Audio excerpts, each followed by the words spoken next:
Hello again everybody, welcome back to World is Magic. My name is Will. I hope you're all having a magical day. Today I've got another self-working card trick for you guys. I know I've been doing a lot of self-working card tricks lately, but that is because a lot of you guys seem to enjoy them. A lot of you guys seem to tell me in the comments that, you know what, I really like self-working card tricks, so I'm gonna keep doing them for a while now, and then I'll mix in a couple more advanced ones with the sleight of hand in the future. If it is their first time seeing me, please show up by hitting the like button down below, comment what you guys want to see next. I've seen that a lot of you guys that watch the videos are not subscribed to the channel, so if it is your first time seeing me, please hit that subscribe button down below to help my channel and the magic community grow as well. But without further ado, let's get into this self-working amazing card trick.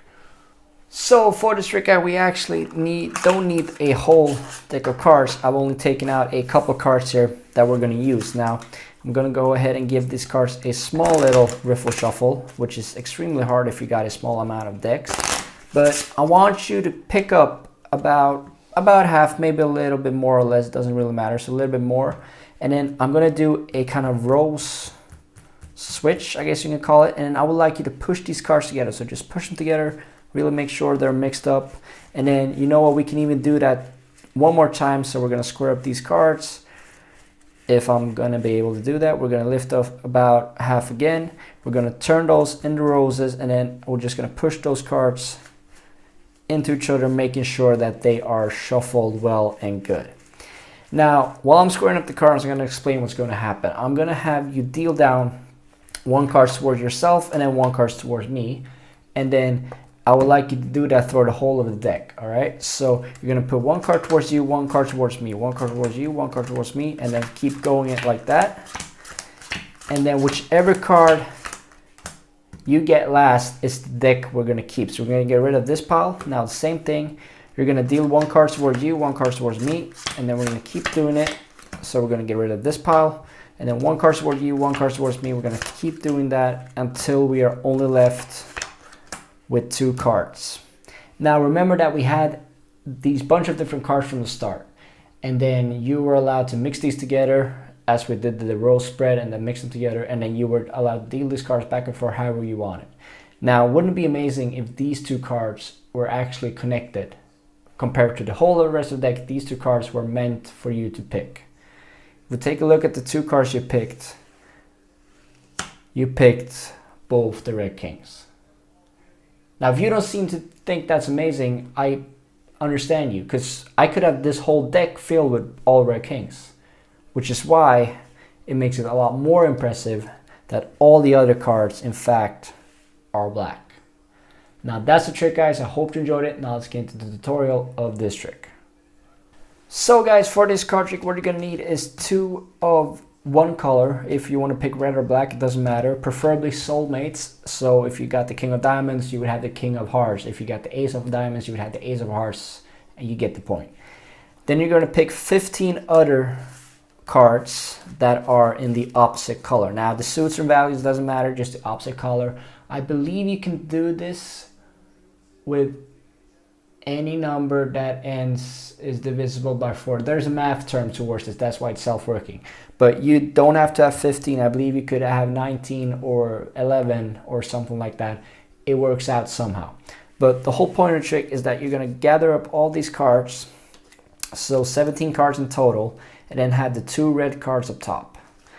Now you're going to start off by either doing a quick little riffle shuffle, keeping those two up top. You can do a kind of false cut if you want to do that, something that just makes the card look like they're being more mixed up than they actually are.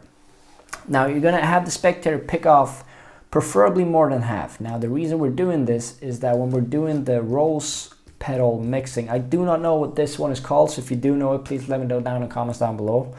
But when we're pushing these together, if this pile that contains the two kings is higher, when we're pushing these cards together, they're not going to mix with the rest of the deck. So if we do that one more time, I'm going to keep the two kings face up just for visual kind of aid here and tutorial.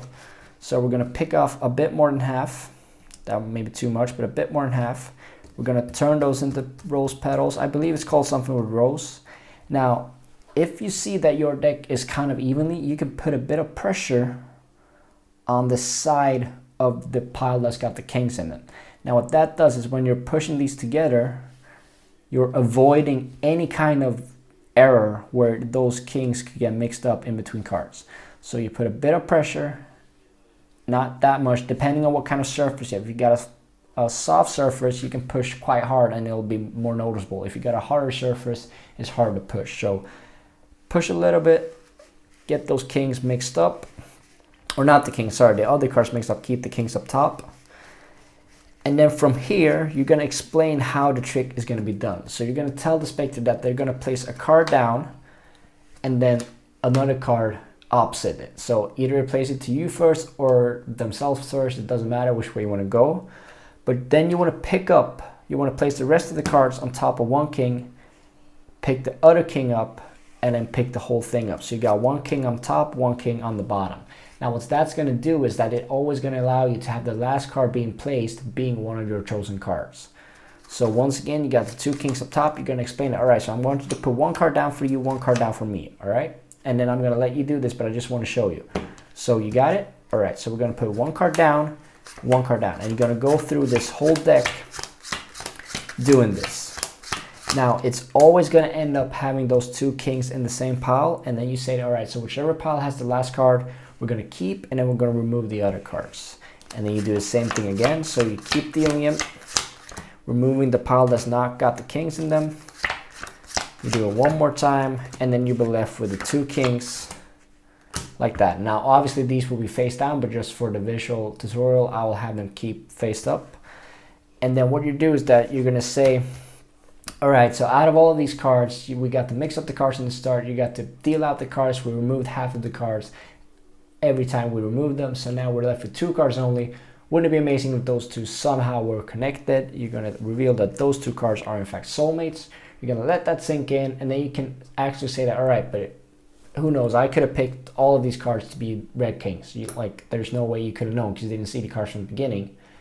And then you're going to make the big reveal and turn over all the other cards and say that, well, actually, all of these other cards are black, which makes it even more impressive that you picked out the two only red cards in the deck. Now that was the trick, guys. I hope you enjoyed it. If you did, please show it by hitting the like button down below and comment on what you guys want to see next. As I said, if you're new to the channel or if it's the first time you're seeing me, please show it by hitting that subscribe button down below as well to help my channel and the Magic community grow.